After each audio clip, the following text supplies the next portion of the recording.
Attorney general পদ থেকে পদত্যাগ করে নির্বাচন করতে কোনো বাধা নেই, এমনকি পদে থেকেও নির্বাচন করা যায়, এ মন্তব্য করেছেন অ্যাটর্নি জেনারেল মোহাম্মদ আসাদুজ্জামান।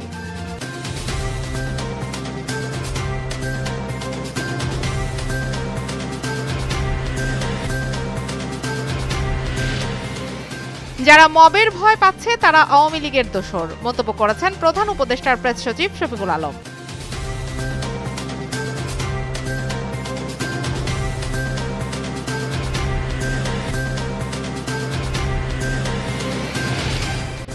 গণতন্ত্রের চর্চায় স্বৈরাচারকে বিতাড়িত করা হয়েছে, এমন মন্তব্য করেছেন বিএনপির স্থায়ী কমিটির সদস্য আমির খসরু মাহমুদ চৌধুরী।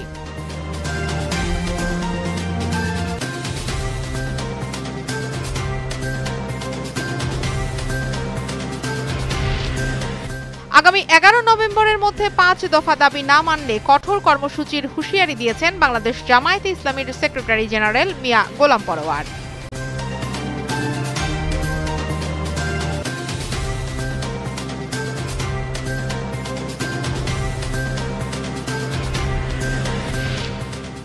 দুর্নীতি দমন কমিশনের দায়ের হওয়া মামলায় বাংলাদেশ ব্যাংকের সাবেক ডেপুটি গভর্নর এস.কে সুরের বিরুদ্ধে অভিযোগ গঠন করেছেন আদালত। এর মধ্য দিয়ে সম্পদ বিবরণী দাখিল না করার এ মামলায় আনুষ্ঠানিক বিচার শুরু হয়েছে।